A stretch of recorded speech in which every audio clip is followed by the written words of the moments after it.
Welcome to the You Are a Force podcast channel, your go-to space for real stories, fearless dreams, and unstoppable women rewriting the rules. And the force behind this podcast. Here is your host, Binoli Botadara.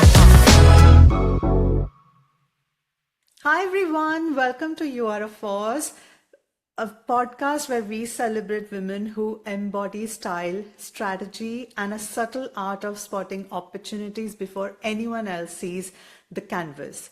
I'm your host Binoli Botadara, and today I have someone very, very special. She moves effortlessly between one of the world's most rare circles, from runways of New York to the private salon of Art Basel, a fashion model turned art collector, philanthropist, social powerhouse, and connoisseur of beauty in every possible form. If power had a postcode, she would hold a keys to the most amazing penthouse in New York, or maybe in Paris, or maybe in London. So her knowledge of art is as deep as a collection of Hermes Birkins, and I genuinely envy that. And today we are talking about all things beauty, high society, but also to do with who the person behind this camera is.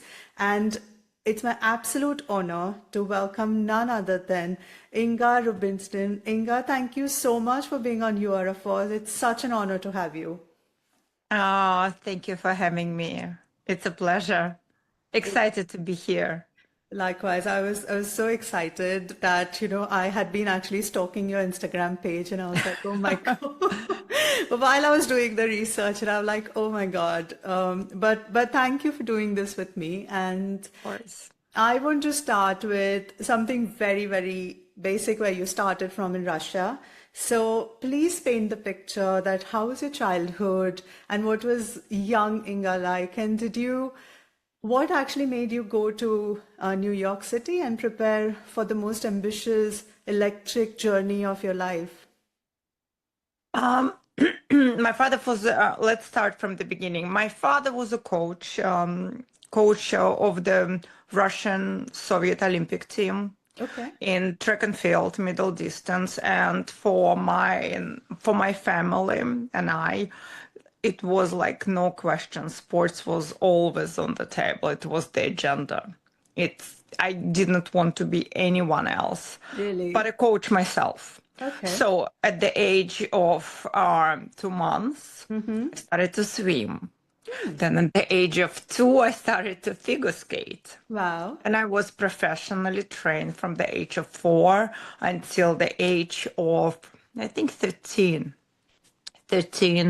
when I grew so tall in 1 year. And I was constantly sick. I didn't have any strength. So basically, my trainer at the time spoke to my dad and said to him, I have absolutely zero talent. I have very long and thin legs. How can I jump? How can I skate? Oh my gosh, it was a tragedy. To me at that time, it was a tragedy. So my father basically said to me, he tricked me, and he said to me, well, let's do some track and field training to gain your strength and power. And then you go back to figure skating or whatever you want to do. What do you want to do? I said, okay, I want to play tennis. Sure. You're 13, you're too old to start playing tennis, because everything was on a professional level. And then I started to run fast. I started to run for 100 meters with hurdles. I developed good results. And then, to make a long story short, I was injured. By the age of 16, I was extremely injured. And then my father said to run, but never fast. So it's enough. And I enrolled at the Institute of Physical Culture for a year until I met Americans, and the country was just opening up. So I got the visa and came to United States and decided to stay. I didn't want to go back. I liked it. I always knew, I believe more and more that we are programmed. We are programmed in a way. I always knew. I would always say to my mom, funny enough, I would never live in this country. I will always have a foreign husband. My husband won't be Russian. Where did this come from? Where did this come from? My Oh, mom says, like at the age of 6, from the age of wow. 6, you were Really? saying this. Yes. Wow. I love that. I love that. And I think you were just open and aware, I would say, at age, and you were just embracing the culture, or maybe you were open enough to embrace, different cultures or different people. Perhaps when you're open about it, you don't really have a lot of filters, and maybe that could be the reason. Kids have no filters, no filters. Kids, I think, Exactly. I think I knew. I was sure about that. Yeah, yeah. And after coming to New York, you actually got into fashion modeling, and which is a dream. I, which I hated it. I hated it so much. I was, I always had I started to develop problems with weight. So once you leave professional sport, obviously the training is not the same. I'm not on a diet. I thought that part was over, competing with your girlfriends, competing with your best friends, constantly being on a diet, constantly being at the gym. yeah, yeah. Modeling is exactly the same. It's exactly the same. Or maybe I was even like, worse, right? Because it's there you, even, it's in modeling, I would compare it to brutal Soviet training. yeah, I was trained brutally in Soviet Union. It was Soviet Union when everything was, if you were good, free. From the clothes to food stamps, everything was just at your feet because you were good, because you were competing, you were bringing the medals for the country. Even at my age, yeah, yeah, 15, 16, doesn't matter. yeah, true. Modeling is the same. It's Yeah. not work, it's the same, exactly. So I became anorexic. Then when my father passed away, anorexia became bulimia. I developed all tons of disorders and I hated it. More to it, it didn't mean to be because I was supposed to go to Japan. And in the 90s, Soviet Union and Japan didn't have exchange of the embassies because of the Kuril Islands. Kuril Islands, actually, I believe there is still treaty, peace treaty is not signed between Russia and Japan up to this day. Up Really? to this day, actually, I need to check, yes. And over the Kuril Islands. And there was no embassy. There was no embassy which were gonna get. No, there was an embassy. I could go to Japanese embassy, but because of the relation, now I remember, because of the relationship between Russia and Japan, they didn't give me visa, so I didn't get the visa. I could not go to Japan to work. Okay. And I enrolled myself to NYU, to New York Okay. University, and started to study drama. And that was fun. It was a lot of fun. I did everything: Stella Adler School, musical theater, Lee Strasberg, experimental, ETW, experimental theater wing. That was a lot of fun. Then I did a film. I produced a film. It's called Oh, Fool's Paradise. We did it in okay. Jamaica. It was a funny story. It was a good experience. And then I met my husband. That's it. Oh, love that. No, but thank you. Thank you for being really candid and sharing the tougher side of modeling, because it's a lot of dream. It's a dream of a lot of girls, and people get into it without realizing how good or bad it is, for your mental health or for other aspects as well. You just see the glamour, free stuff you get to wear, and all of those things, or maybe going to I fan. still get free stuff. That part never went away. Lucky you, lucky you. So, speaking of free stuff, Inga, the term socialite is often sound like champagnes and leisure, but there is also a pressure of socializing, right? Pressure of being a very strategic with purpose. So, because you have limited time, you do not want to say yes to everyone, you do not want to go everywhere, but you also want to have a purpose. And because you want to, because I looked on you and I researched on you, you also socialize, keeping a lot of strategic purpose of doing something good or helping people and so on. Always. So I really want to know that how do you find where you want to be, and how, say if you get 100 invites, how do you actually prioritize in picking those 10? Well, first of all, I learned how to say no. I That's a big don't one. just socialize anymore. Tomorrow, however, saying that I have to go to a cocktail party for some jeweler, I have no idea, but it's a very good friend of mine who really asked me to show up. Do I want to go? No. I don't even do that. I don't do cocktail parties, and especially for some jeweler.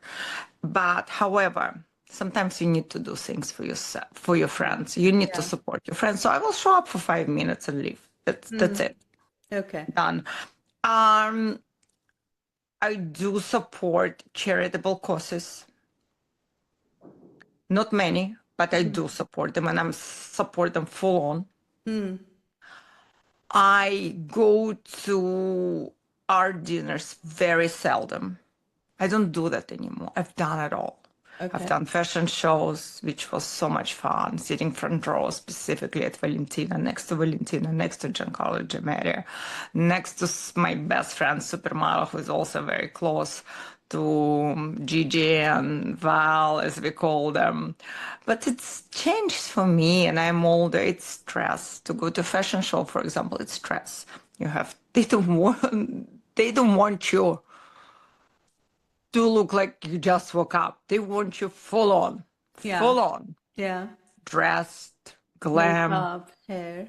Yeah. Yes, Everything. yes. Yeah. Yeah. And it's stress. It's stress. I don't need any more stress. I've done it all, and I'm very Right. lucky. I'm very grateful. I probably will go to Chanel, which is going to happen in New York in December. That's going to be fun, and it's going to be just one show. But to go for fashion shows to Milan or Paris, I don't do that anymore. It's just, I'm not Not interested. worth your energy anymore. It's not worth my energy Yeah. anymore. I'm Yes. not interested because a lot of friends of mine still, are you coming? Are you not going to see their Dior, what Jonathan Anderson is doing? I'm like, well, I will see it on my phone, on iPhone, on the internet, on Instagram, everywhere. I'll see it too much. I'm not going. It's only going to create more stress in my life than pleasure. And whatever is stress, I don't do. I totally agree with Not that. anymore. I've done it. I used to be also somebody who used to party every day and be out. And I used to, because I'm just an extroverted person, I used to just be with anyone and everyone, whoever invites me. And then I realized that it's not worth of spending your energy on anyone and everyone. They're not worth it. And your No. time is limited. And I want to preserve that energy for my own self and do Yes. something good. So I totally resonate with that. But if I get invited to Dior and Chanel shows, I would go. Wait, would you go to Paris? I don't mind. Yes. Well, it's closer to you. Yeah, it's closer to me. Correct. I love fashion, and Paris is, I always joke with my friends that, I was French in my past life because whenever I go to Paris, the kind of, I don't know, the kind of vibrations and kind of feel I get from Paris is very, very different. But coming to I just got the back from Paris. I was there for the Art Basel, Paris Yes, Art yes, Basel. yes, yes. And speaking of art and fashion and philanthropy, I want to really know that how do you spot an opportunity when you invest into something? Because I was doing a research on you and I read about the Alexander McQueen dress, which you bought it in like 10,000, and then you ended True. up like, Past year, a year ago, I saw it went over $120,000. yes. So I was like, oh my God. And I'm a huge Alexander McQueen fan. The reason is because I went to, in the Met, you remember a few years ago, I think 20 years ago, there was a Alexander McQueen collection. And Yes. I fell in love with his work. And I could not sleep for nights because It his was McQueen exhibition a few years ago. I don't remember how yes. long ago, but I remember Yes, very well. yes. Yes. And I was in New York that summer and I ended up going at the Met and I saw it. And then when I read about that, it actually brought so many Museum, emotional McQueen credits. Museum bought the dress. Ah, okay. That's who bought the dress. Lovely, lovely. So my question to you is, if you can tell me and the viewers that how Not McQueen. I will correct myself. One museum. Or maybe McQueen. You know what museum? I know it's a fact. It was a museum who bought the dress. Okay, okay, great. So my question to you is that how exactly do you spot an opportunity beyond just money that you know that this is going to be a next big thing, or you just buy for the emotional appreciation, and how do you actually go about it? Well, that dress particular, it's very funny. I was in London, staying at the Claridge's Hotel. It was a horrible, horrible snowstorm in London and in New York, and I could not get to New York. All airports were closed. My friend was flying to Barbados. And she said to me, I will give you a ride and come with us to Barbados. At that time, my husband's former partner, he still does, owns Sandy Lane Hotel. So for me, Sandy Lane Hotel was like my own home. I could show up anytime and stay there. So I said, I will fly with you. And my husband said to me, he was also doing a project in Barbados.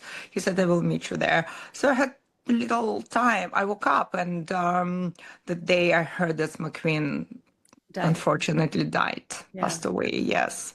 So I ran to the store before the flight, and I remember I ran into the store and I said, I just want to buy the most expensive dress you have.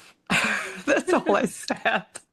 It was that But I dress. I love bought that. it. I was honest. I was like, I just want to buy the most expensive. I knew it was an investment. I knew some things, and some things Yeah. and I've done, trust me, that's one of a kind, but I've done many, many mistakes with art as well. Furniture art and other projects. But Yes. that's Investments life, and right? yeah, That's it's life. life. It's the success, how many failures I've had. Yeah, That's a yes. success story. That's unbelievable story. And then That's and amazing. yes, and I wore a few times the dress. I wore it in London at the Kensington Palace for a friend's wedding. I wore at the Halloween in New York, and funny enough, I wanted to wear that particular dress for Architectural Digest. Mm. And they looked at it and they didn't want me to wear it. Why? When they shut my house, they wanted something pink. And I don't wear pink. Now, actually, I like dusty pink. This year is a dusty pink, and I love dusty pink. At that time, I was like, pink is so not me. And they wanted me to wear pink. So my assistant had to run, Barney's was still open, had to run to Barney's and buy a dress. So she basically, in the Architectural Digest, I'm in the dress because I didn't have any pink dresses. I said, we want pink dresses, and the shoot is going on. Everything Oh, like, we want a pink dress. We want pink dress. I was aiming for the cover. They gave me 14 pages, but they didn't give me the cover. Maybe it wasn't pink enough. I it don't wasn't know. pink enough. I was about to say But she that. ran to Barnes. I have no idea who was the designer. She brought the dress. I will never forget that. That tag on. I did the shot and she returned it right away. Oh, poor I'm thing. so in the magazine. The dress wasn't even mine. It was borrowed temporarily from Barney's. Yeah. But I wanted to wear McQueen that dress, that gold dress, and big mistake, AD. Big. Wow. Wow. Whenever I go to New Bond Street, I make it a point to go to his place, as in That his was the shop. store, New That Bond was the Street. Yeah, store, and that was the I store. just love the visual merchandising and everything they do. It's just unreal. I just have one bag, and I wish that I can have a dress very soon from Alexander McQueen. But coming to Yes. art, Inga, I want to know that how do you stay ahead of the art? Because you're an art collector, you're an art connoisseur, and just when you said that, you went to Art Basel, so when when you go to such events, how do you assess what's the trending art is, or what's going to be the next big thing before you sort of buy? Because it's a 68 billion market. It's not a small market. So to fish out Huge from market. that, the art market. as an investment. So how do you actually, find those art pieces which actually can give you a sort of appreciation, not in just, the aesthetic, but also in money? Well, the problem is that in the past, I've bought everything I liked, and I've had a lot of success with my art pieces, sold some of them. Some of them, which I still love, but art market is very down right now in terms of value. Everything is just down. So where do you go and And sell? now I wish I should have bought this. I shouldn't. And my, like in fashion, your taste constantly changing. My taste constantly changing, Of course. specifically in art. The pieces I bought years ago, I don't like them anymore. Yeah, yeah, yeah, yeah. When you look at the picture, I always feel, what was I thinking? How could I wear that? But Yes. but where do you go and sell or buy? I can understand, but where do you go and sell? Well, first, if the piece comes from the gallery, I go back to the gallery and I say to Okay. them, "Would you sell it for me?" And they would, most of all of the time, they're Oh, very they happy take to it. sell. They take it. They Okay. take it. Yeah, yes. Or they would come to me and say, "Listen, I know you have that. We have a buyer for this. Would you be interested in selling it?" Very seldom I would go to an auction. Very Okay. seldom. Okay. It's And my speaking last reserve. Okay. And speaking of galleries, Inga, only Yeah. 15% of the artwork in galleries are of women, and even in still 2025. Why do you think that gap persists even today? And do you like instantly feel that this is made by a woman, or you can't really see it? Mostly in my collection, it's all female artists. All Really? female artists. I love female artists. I'm Wow. drawn to female artists. I On Thursday there is Joan Mitchell opening at the House and Worth. She's one of my favorite artists. Agnes, my God. Oh, something is wrong with my favorite memory. It's for me, it's all about female. Mostly, it's all about female artists. But why do you think still there's a gap that only 15% of the galleries, I mean, the collection in the galleries are of women artists? I think historically, if you think about it historically, look at the old masters. Do you know any one female artist then? No, not really. No. Exactly. I Hmm. was at the Louvre Abu Dhabi, and I was so surprised. For the first time ever, I saw the portrait of Marie Antoinette was done by a woman. I don't know the artist, but I have the name of it. It's the first time I saw an old master painting done by a woman, female artist. Yeah, it's interesting you're saying this because I recently went to Tate Britain and to Yes. actually see Ophelia after Taylor Swift saw Agnes her. Martin. Agnes Martin. That's what I was. Not Agnes. Yeah. Yes. And I was at Tate Britain, and I went to see Ophelia actually, or rather revisit Ophelia. And I was telling this to my friend that it's so funny that in Tate Britain there were more women painted than the men, and because of the same reason that the men used to fantasize women and they used to paint, and there are hardly any women who are painter. So I hope the trend changes also pretty soon. From that, I want to bring one of the most interesting things I would personally want to know about the Birkins and your love affair with Birkins. So I want to know that how did you first understand what that is, and how, because usually people have like one Birkin or one Kelly into their sort of collection, but you have an investment portfolio of Birkins, Yes. right? I Of the do. Hermes. I'm very And like, proud of it. I do. how many Birkins do you have, if you can tell us? A lot. A Okay. lot. So I want to know that how did the love affair start, and when did you Yeah. think that it's an investment more than just a power statement? Yes. Yes. So my friend in the 90s, mid 90s, kind of introduced me to it. And it was even then, I think, difficult, not as impossible as now, but more or less difficult to buy it. So Sure. I also was working as a model in Germany, in Munich. And there was a multi-brand store. I don't remember the name of the store. Multi-brand store, not even Hermes. And there I went and bought my first 35 centimeters black gold hardware Birkin. Wow. It was $3,500 in today's money. It was not even a euro yet. It was German marks. I think it was German marks, equivalent to $3,500. Sure. Expensive, Yeah, of 90s. course. Yeah. And then I was in Paris. It was my first bag. And then I was in Paris and I went to vintage shop. And at the vintage shop, I saw Kelly, 20 centimeters, but vintage, which is higher, not mini Kelly, higher. It was the most beautiful Kelly I ever seen. Not in a very great condition. There were two of them, green one and purple one. It had suede and a pleated silk. It was done out of pleated silk. I just recently actually saw how much it's one of them is green one is on the market right now. And it's insane money. It was 500 French francs. I will never forget. I was a starting model. I was so poor. And I wasn't so poor. I just didn't have money. And I could not afford two. I bought one. Can you imagine? I couldn't afford two. So I bought, and that's how it started. And then when I met my husband, he bought me from the store.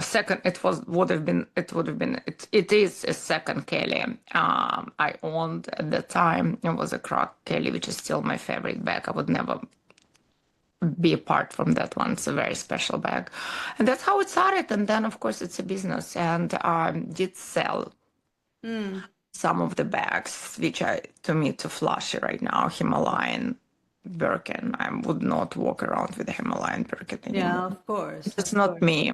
Things changed, and I still have a pretty good collection, but it's a different collection than what I had even 10 years ago. I changed the collection. Okay. So do you buy also from the vintage, or do you buy just the fresh pieces? I've been buying a lot of fresh pieces. I'm very lucky, and I've been a good client of the I'm brand, sure. of the house for a long time. I I'm just sure. bought one recently in Paris. Wow. Okay. Exactly what I wanted, exactly what I asked for, exactly what I wanted. But I buy sometimes vintage shops. No, I bought one vintage bag from Christie's auction, and I bought something last year, which was like a spontaneous decision. I bought a bag for a lot of money. It was hand delivered to me from Hong Kong. I just went gaga with that bag, gaga, crazy. And I probably can still sell it for at least for the same amount of money. And I flew with it to Asia, and I was like, it was the most fucking uncomfortable bag I ever had in my life. I'm like, sorry for my language. I was like, what is that? I know. And it has ever been in the box. So. Oh, Like I okay. flew and I didn't even fly back with it. I had to buy something inexpensive, I remember, because it was just so uncomfortable for traveling. It's just so, but I buy strong. I bought this one from a dealer. It's the only bag I ever bought through a dealer. Okay. And First and the last one for sure. last one for sure. Sure. And can you give us some names of some vintage shops in London or Paris, which genuinely have the authentic stuff? Risi in Paris, which is great. And in London, there is this famous one, the most famous one. I don't know the name. Everyone goes to, every single stylist goes to. I'll look into it. I would not know. It's in Notting Hill. Okay. It's very famous vintage shop. The Okay. best one in the world, probably. Oh, really? Okay. Okay. I'll look it up, and otherwise you can share the name. So I'll I also will let you know the name for sure.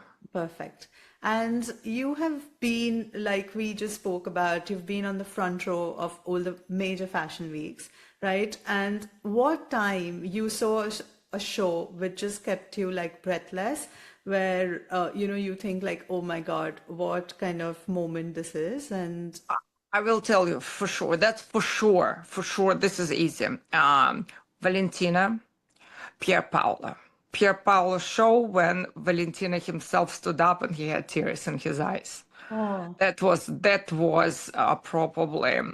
I don't remember. It was Pier Paolo. It was Pier Paolo by himself without Maria Grazia. That was the wow, show. It was a wow, Pier Paolo by himself, already without Maria Grazia. wow. Then when, yes, Mr. Valentina got up and the reaction, I saw that reaction. He was so proud, so proud. That's the moment I remember. And what else?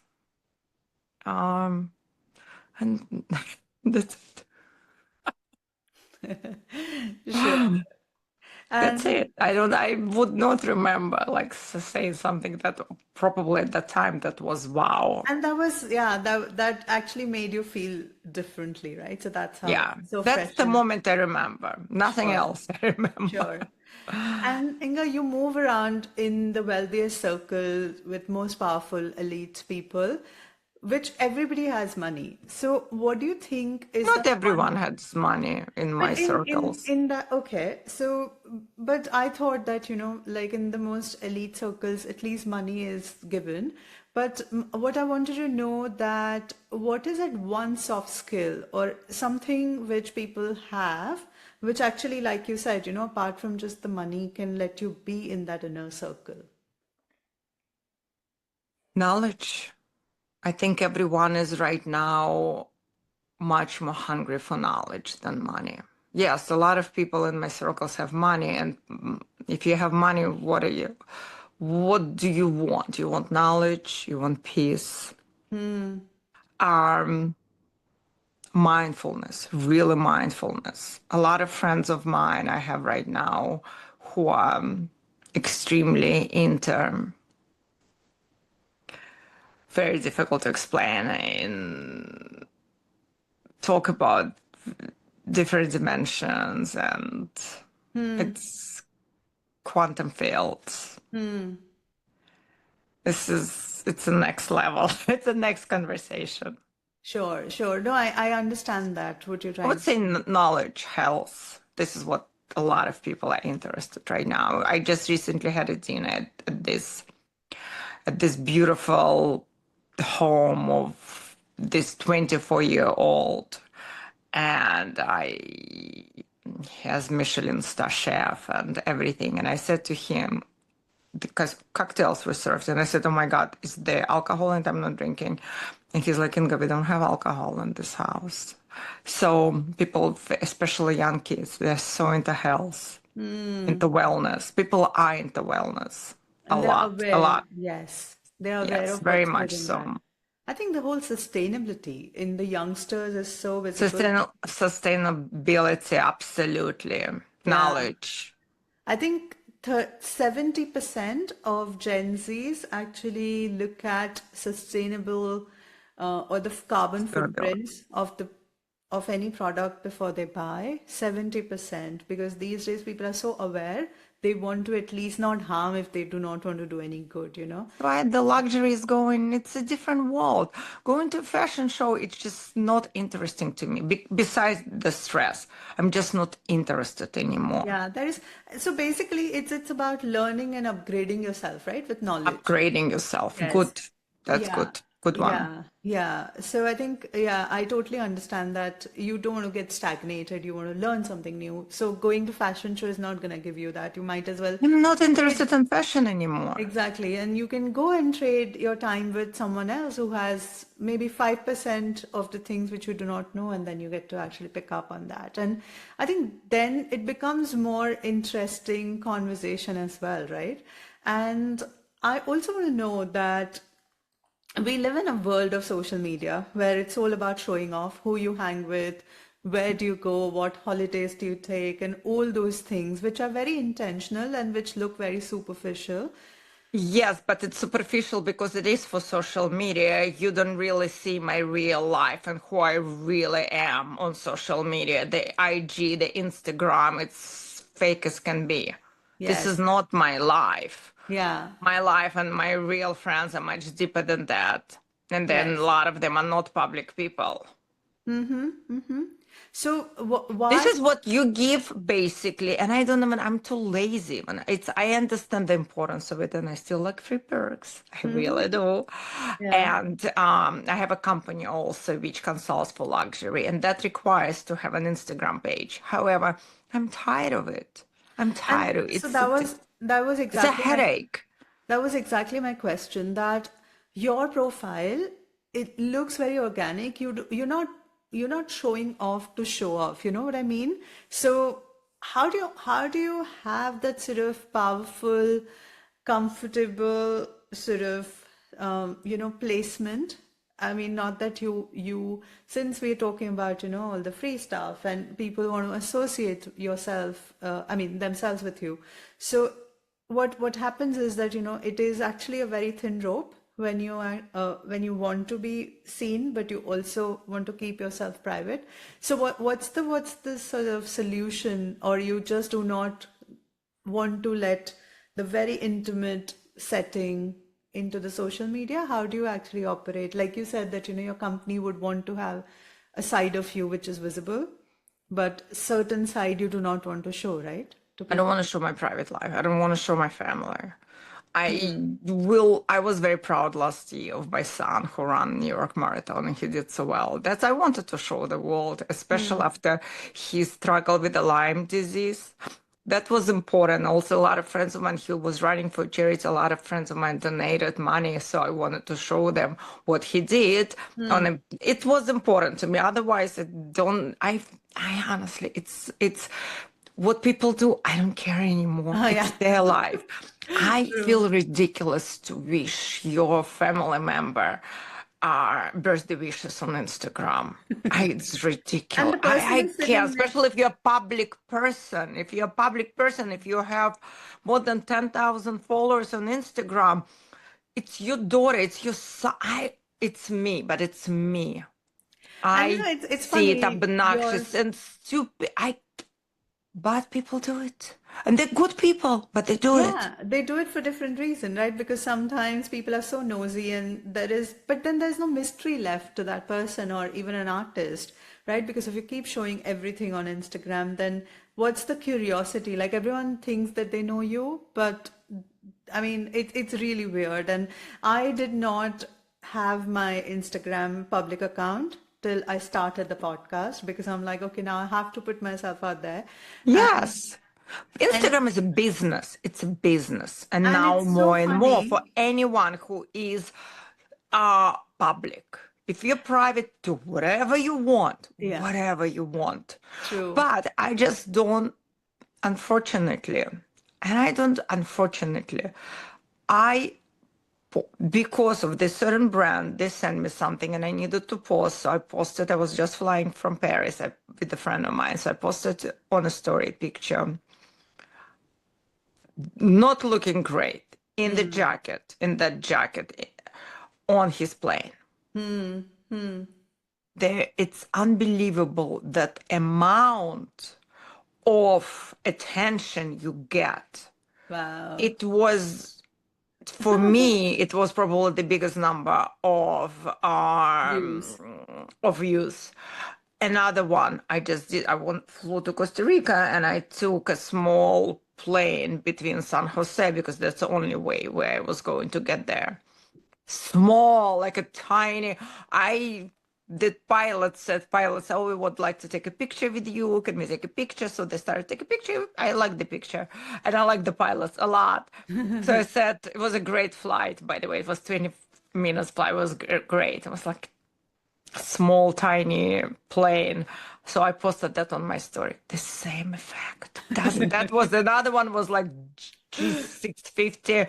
This one, oh no, it was a global. But anyway, this one was serious. It was a jet. Let's put it that way. Another one was a jet.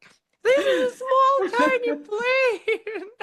I know, such is the world, right? I think, Use it's why like it's but that's what public wants, and I understand that. I don't do this. If I would do that, trust me, I would have much more followers on my followers. Instagram. I Yeah. don't do that. I don't think it's right, and especially right now with everything what's going on, I need to do a few posts, but I can't. I can't mentally. I went to vote today, and we don't know the outcome of the election tomorrow. No matter what it is, it's important. Mm. The government is shut down, people without payments, people without food stamps.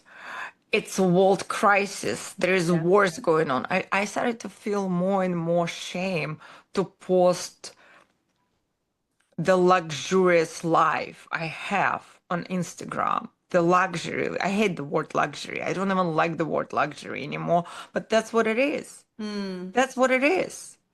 Yeah. I know. I will post the nature. I will post the beautiful waterfall. I just got back from the most magical place. I was staying at this private property, which was the most amazing. Nobody cares much about waterfall. Only like my friends. If you, my God, what's this magical place? Viewers, you post the plane, small, tiny, the tail of the plane. Doesn't matter. I Expensive know. car.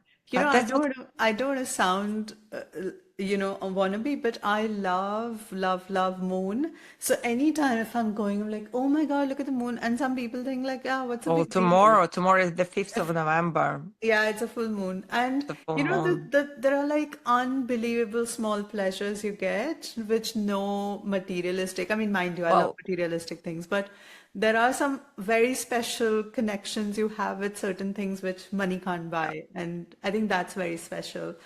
So I'm glad that you appreciate that. But I really want to know, your skin is amazing.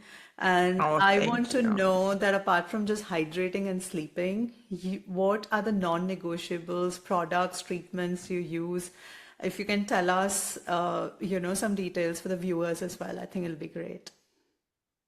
Well, the simplest things are simple. I like ice. I do put my face in the cold water. I put ice all over, like, Hmm. if I have something important, Yeah. face masks, like the usual. The skincare is simple. What does the skin needs most of all is hydration, Mm-hmm.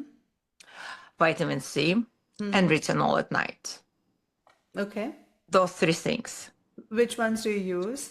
Which retinol and which vitamin C? Retinol, I have prescription.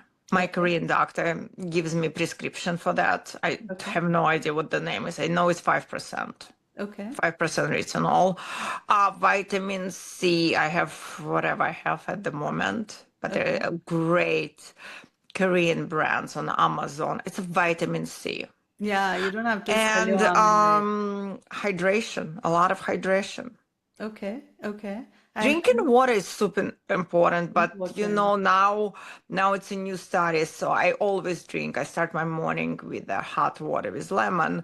I used to. Now it's supposed not hot, warm. I'm sorry, warm. But now they say it's better if it's just going to be water with a little bit of salt. Changing. Okay. So warm water, regardless. Warm water in the morning. Okay. This And is crucial.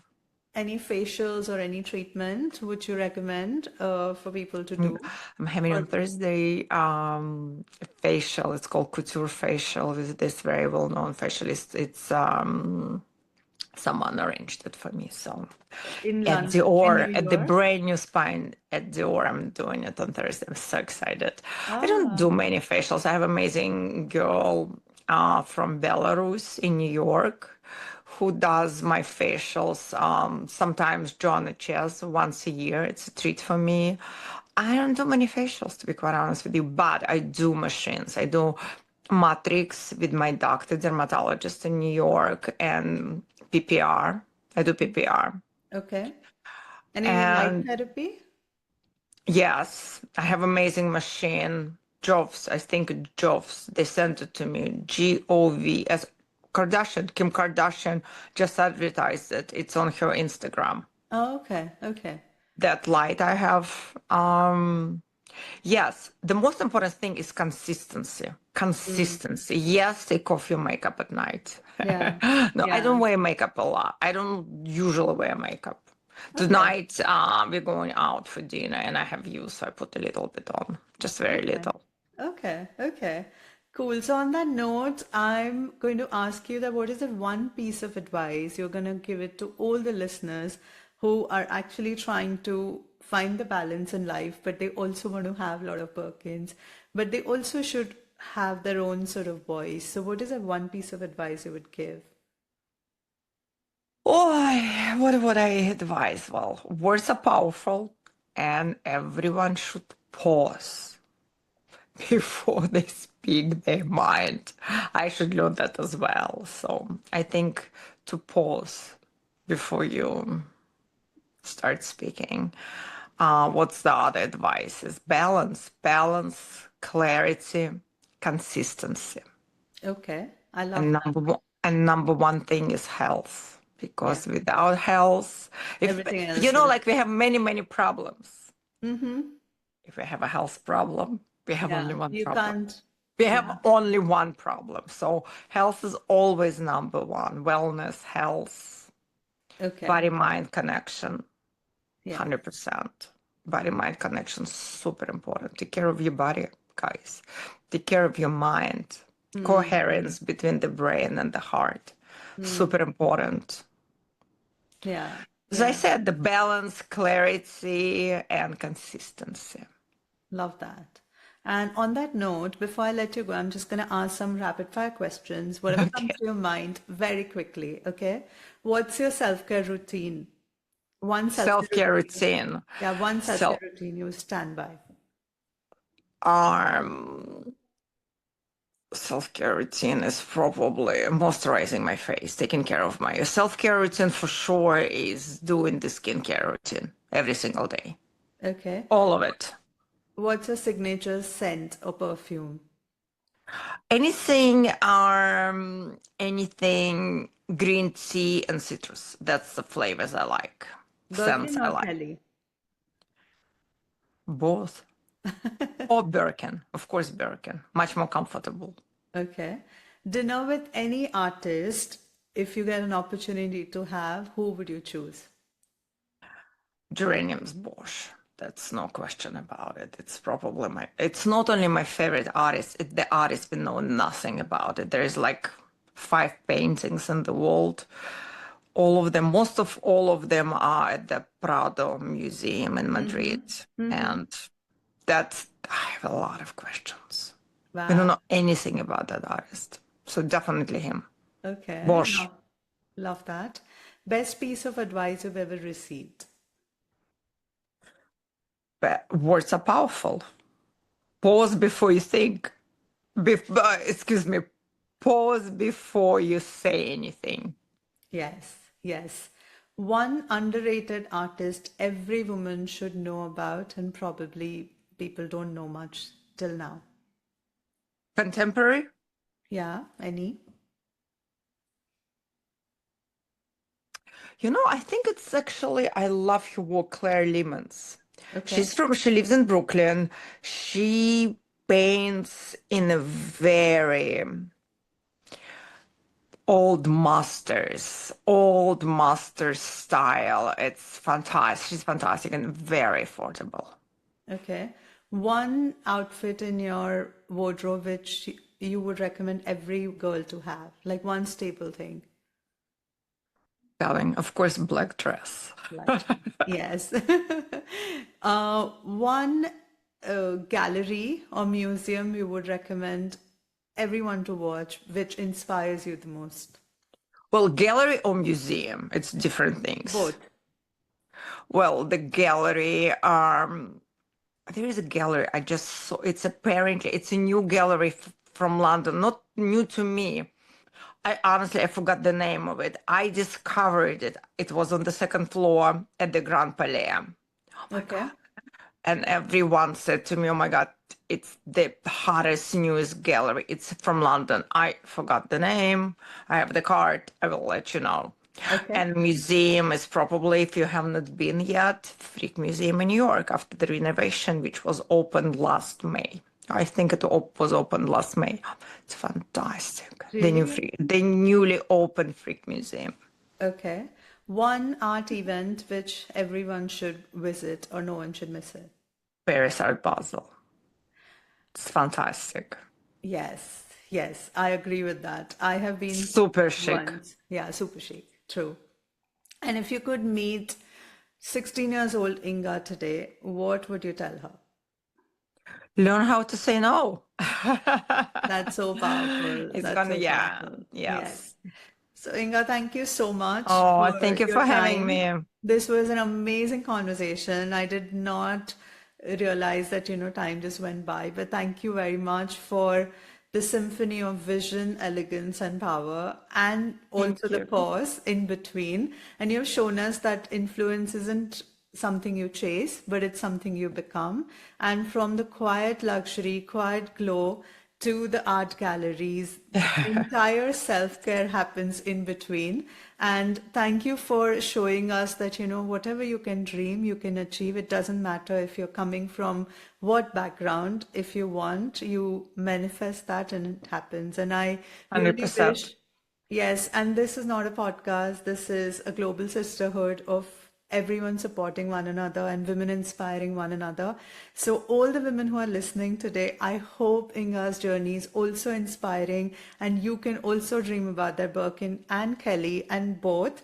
And maybe one day just make your dreams come true. Go chase like everything possible, even when the world is stopping you, even when nobody is cheering you, because if Inga can do it, you can too, because you are a force. And on that note, until next time, stay gorgeous, stay powerful, stay Thank you. fashionable, and stay unapologetically powerful. Thank you. Good night, darling. Thank you. Bye.